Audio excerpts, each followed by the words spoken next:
Mel Gibson sat across from Joe Rogan, and he said something that stopped the room. He was there to talk about a film, a sequel, 2 of them actually, but then halfway through the conversation, almost as if he was thinking out loud, he said this: to tell the story properly, you have to start with the fall of the angels. You need to go to hell, not because the Gospels tell you to. The Gospels barely mention it, not because Christian tradition demands it. Most Protestants haven't preached it in 100 years, not because it's dramatic. It's the least dramatized episode in the entire Passion. And yet Mel Gibson, one of the most obsessively Catholic filmmakers alive, has just spent 134 days filming exactly that. The 3 days between the cross and the empty tomb. The 3 days the 4 Gospels leave almost entirely blank. 2 films, one releasing in 2027, the next in 2028. A story the church argued about for 1,000 years, then quietly stopped teaching. And now a filmmaker whose last Jesus film pulled $600 million and reduced audiences to silence is about to put it back on screens for 100 million people. Stay with me, because by the end of this video, you'll look at those 3 days very differently. And you'll understand exactly why Joe Rogan, of all people, went quiet. Let us start with what actually happened on that podcast, because the framing matters. And if you like this kind of thing, where a modern conversation quietly reopens something ancient, consider subscribing, because we do this every week. Gibson had come on to talk about the sequel, the resurrection of the Christ, as he's been calling it. Rogan asked the obvious question, what is the sequel actually about? And Gibson answered in a way that sounded, at first, almost casual. He said, you can't just tell the resurrection. You have to tell what came before it. You have to tell what happened underneath it. He described it as, in his words, an acid trip. He said the scope was enormous. He said he needed 2 films to hold it. And then he said the line, to tell this story, you have to start with the fall of the angels. You have to go to hell. Rogan paused. You can watch it back. There was a beat of genuine silence. Then he asked, are you actually filming that? And Gibson said yes. That's the moment. That is the moment the conversation became something other than a press tour. Because Rogan is not a theologian. He is not a churchgoer. But he understood in that pause that Gibson had just described filming something that the New Testament does not actually describe. Something that most modern Christians, if you asked them on the street, could not tell you the church ever taught. Something that, if Gibson gets it right, will drop into the culture like a stone into a still pond. Now, before you dismiss that as marketing, as Gibson being Gibson, consider the receipts. He's just wrapped a 134-day shoot across Italy, southern Italy mostly. Matera, again, the same city that stood in for Jerusalem in the first film. Roman sound stages, locations chosen for their weight, not their convenience. The reports out of the production describe cave systems, underground sets, entire subterranean cities built to camera. He is on record saying that the 2 films will release, one after the other, in 2027 and 2028. He is not speculating. He has already shot it. So the question stops being whether Gibson is filming the 3 days. He is. The question becomes what he thinks is in them. First, let us understand exactly what the Gospels say about the 3 days between the crucifixion and the resurrection. Because this is the part that surprises most people the first time they really look. The answer is almost nothing. The 4 Gospels give you the crucifixion in extraordinary detail, hour by hour, the words from the cross, the tearing of the temple veil, the centurion's confession, the wrapping of the body, the stone rolled across the tomb, and then, on the 3rd day, the women arriving at dawn and the stone already moved, the angel, the empty linen. Between those 2 moments, across 4 separate accounts, you get almost nothing. Matthew mentions a guard placed on the tomb. Luke tells you the women rested on the Sabbath. John says nothing at all. Mark says nothing at all. The tomb is sealed on Friday evening. It is open on Sunday morning. In between, the Gospels are silent. Pause on that for a moment. Because for the central figure of Western civilization, at the most theologically loaded moment of his story, the 4 biographies decline to tell you where he was. That is not an oversight. It is a shape in the text, a gap that the earliest readers noticed immediately. And they filled it. Or rather, they read it against another single line buried in a letter that the entire doctrine hangs on. The line is in the first letter of Peter, chapter 3, verse 19. It says that Christ, having been put to death in the flesh but made alive in the spirit, went and proclaimed to the spirits in prison. It is one sentence. It is buried inside a paragraph about baptism. It is, by any reasonable measure, one of the more obscure verses in the New Testament. And on that single line, the church built a doctrine that dominated Christian imagination for 1,000 years. They called it the harrowing of hell. The idea is this.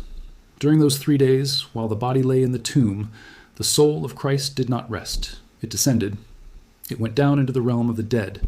It confronted whatever was there. It broke something open, and it brought something back. The texts describe it as a rescue. The texts describe it as a battle.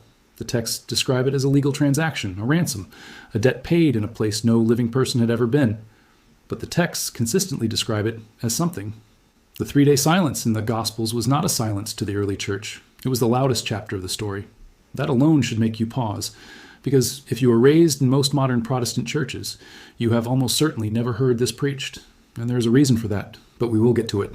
The escalation here is not the doctrine itself. The doctrine is one thing, but the sheer volume of early Christian material devoted to it is something else entirely. This is not a fringe claim. The Apostles' Creed, one of the oldest confessional statements in Christianity, contains the phrase, "He descended into hell." Christians have recited that line out loud for at least 1,600 years. In Catholic and Orthodox churches, they still recite it every Sunday. Most Protestants who say the Creed pass over the line quickly or use a version that softens it to the dead. But the line is there. It has always been there. Now the texts describe more. There's a document called the Gospel of Nicodemus, sometimes called the Acts of Pilate, dating from around the 4th century. It is not in the Bible, but it's circulated widely, and it contains an extended, almost cinematic account of what the early church believed happened during those 3 days. Christ arrives at the gates of the underworld. He confronts the powers holding the righteous dead. He breaks the gates. He leads Adam and Eve, the patriarchs, the prophets, out of the darkness. It reads, honestly, like a screenplay. The texts describe it. The icons depict it. If you walk into any Orthodox church at Easter, you will see it. The standard resurrection icon in Eastern Christianity is not Christ walking out of the tomb. It is Christ standing on the shattered gates of hell, pulling Adam and Eve up by the wrists. That is the image. That is how they have painted the resurrection for over 1,000 years. The texts describe it. The liturgies enact it. The Catholic Easter Vigil, the most solemn service of the entire church year, contains an ancient homily read every Holy Saturday. It is called the Ancient Homily on Holy Saturday. It begins, something strange is happening. There is a great silence on earth today. And it describes, in the voice of the risen Christ, going to find Adam. Different sources, different centuries, different languages, all converging on the same claim. Something happened during those 3 days, and the first Christians could not stop writing about it. So how does a doctrine this central, this ancient, this visually saturated, quietly disappear from most modern Christian preaching? Because it did, and this is where the story becomes something other than a straightforward theology lesson. Here's where it gets genuinely strange. The Protestant Reformation in the 16th century did what Reformations do. It went back to the text. And the text, as we have already established, is almost silent on the 3 days. The Reformers looked at 1 Peter 3:19, and they were, to put it mildly, unsure what it meant. Some read it literally. Some read it figuratively. Some argued the verse was about Christ preaching through Noah to the pre-flood generation, spiritually, before the incarnation ever happened. That reading is grammatically strained, but it existed, and it gave preachers a way to talk about the verse without talking about the descent. Over the following 400 years in most Protestant traditions, the harrowing of hell quietly slid off the pulpit. Not officially condemned, not formally rejected, just gradually not preached. The line in the creed was kept, but softened. He descended to the dead rather than into hell. The image on the wall changed. The homily fell out of the calendar, and 1,000 years of Christian imagination went dormant. Which brings us to Mel Gibson, standing in Matera, filming, apparently, the exact chapter of the story that most of the audience walking into the cinema in 2027 will have never been taught. Now, let's talk about the translation problem, because this is where the argument sits underneath everything. The word in question is hell, or rather, the words that get translated as hell. In the Hebrew Bible, the word is Sheol. Sheol is not hell. Sheol is the place of the dead. It is a shadowy, undifferentiated realm where everyone goes when they die. The righteous, the wicked, kings and beggars. It is closer to the Greek Hades than to anything a modern reader thinks of when they hear the word hell. It is not a place of torment. It is a place of stillness, of waiting, of gray silence. In the Greek New Testament, when the writers want to talk about that same place, they use Hades. When they want to talk about the place of final judgment, of fire, of separation, they use a different word, Gehenna. 2 different words, 2 different concepts. And in 1 Peter 3:19, the word is neither. The text just says the spirits in prison. That is all it says, a prison, somewhere. For most of Christian history, that ambiguity was carried by the doctrine. The descent was into Sheol, into Hades, into the realm of the righteous dead who were waiting for redemption. It was not, in most theological traditions, into the fiery Gehenna of final judgment. It was into the gray holding place, to bring the waiting ones home, But when the English Bible translated all of these words, Sheol, Hades, Gehenna, sometimes even the grave with the single word hell, the distinctions collapsed. And modern readers, hearing the creed say he descended into hell, picture a place the original doctrine was never describing, which is not folklore, that is philology. So the question becomes, which one is Gibson filming? And this is where it gets genuinely difficult to guess, because Gibson is a devout Catholic. He grew up in a traditionalist Catholic movement. He would have been catechized in the harrowing. He would know, better than most Hollywood filmmakers alive, that the church he belongs to teaches the descent as a rescue of the righteous dead, not as a tour of the damned.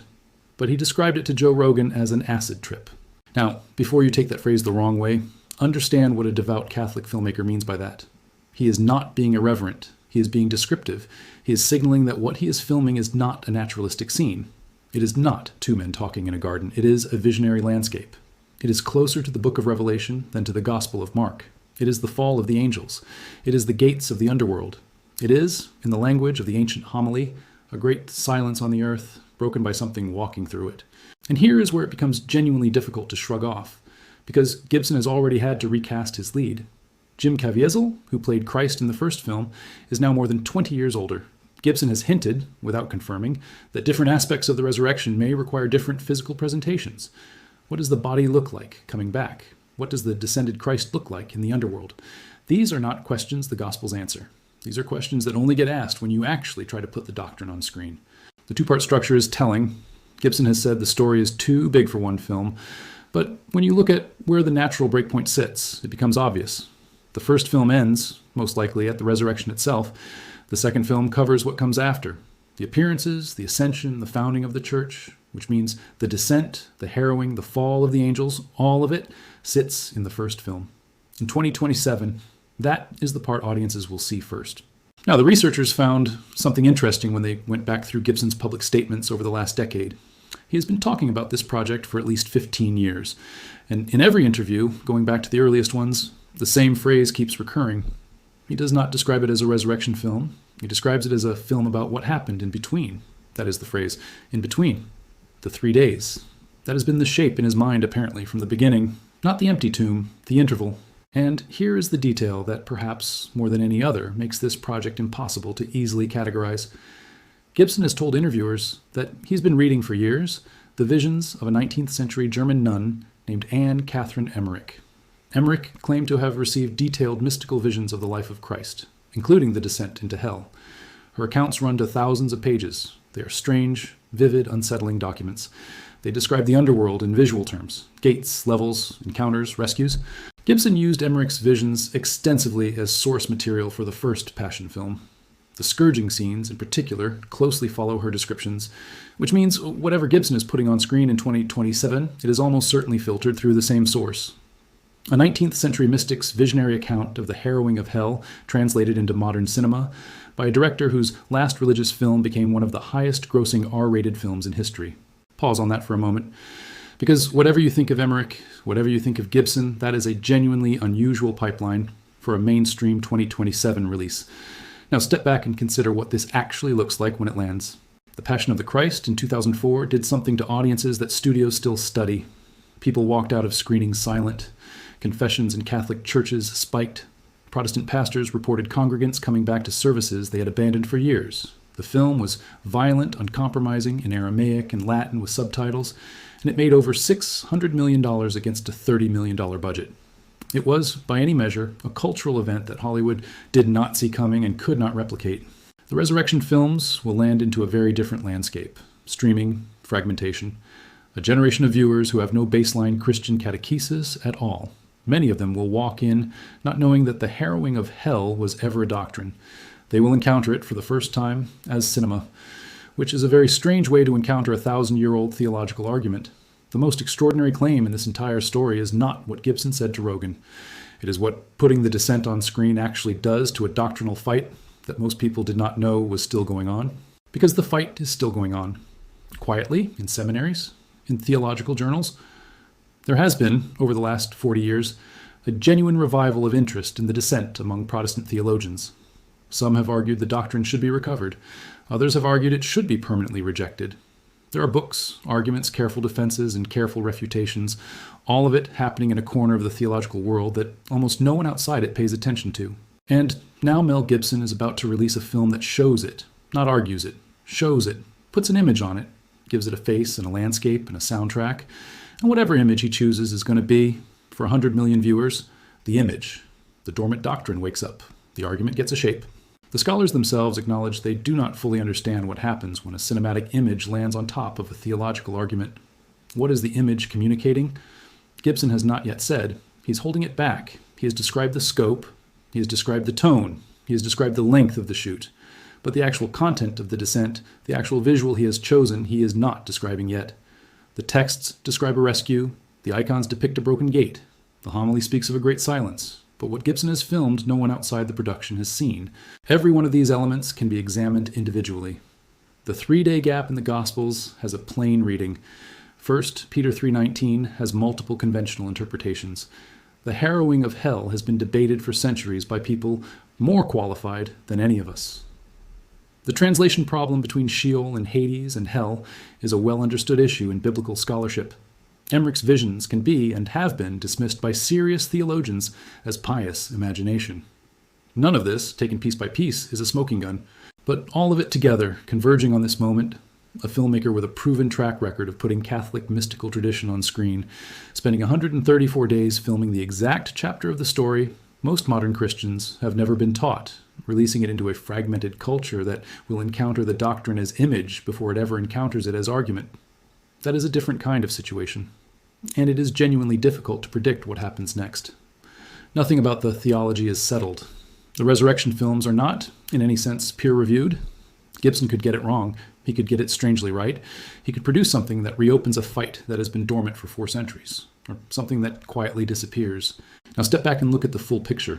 What we are left with, after 2,000 years of Christian reflection on the 3 days, is this: a silence in the Gospels that the early church could not tolerate and filled with a doctrine of descent, a single verse in Peter that the entire doctrine hangs from, a line in the Apostles' Creed that most Christians still recite but few modern Protestants preach, an icon that Orthodox Christians have painted for 1,000 years, showing Christ shattering the gates of the underworld, a homily read every Holy Saturday in Catholic churches describing a great silence broken by a rescue, a translation problem underneath all of it, where the English word hell has been carrying 3 separate ancient concepts, a 19th-century mystic whose visions of the descent Mel Gibson has been reading for 20 years, 134 days of filming in Italy, 2 films, one in 2027, one in 2028, and a filmmaker who has already done this once and who told Joe Rogan on camera that to tell the story properly, you have to start with the fall of the angels.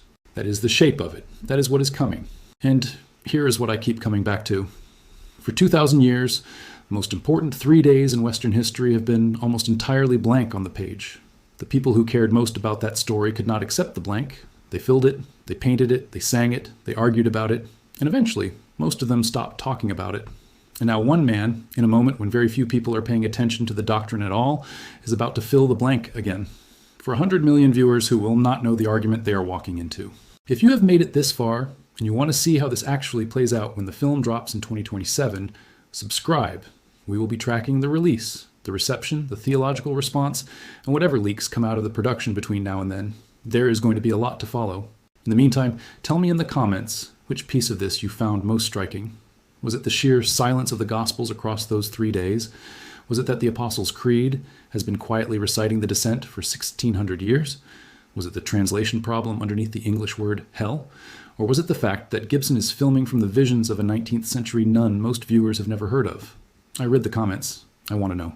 Next week, we're going to the other end of this story, because there is a 1st-century document discovered in the desert that describes a very different version of the resurrection appearances, and what it says about the missing 40 days between the resurrection and the ascension is, in some ways, even stranger than the 3 days we just covered. That video drops next Sunday. Thanks for watching. I'll see you in the next one.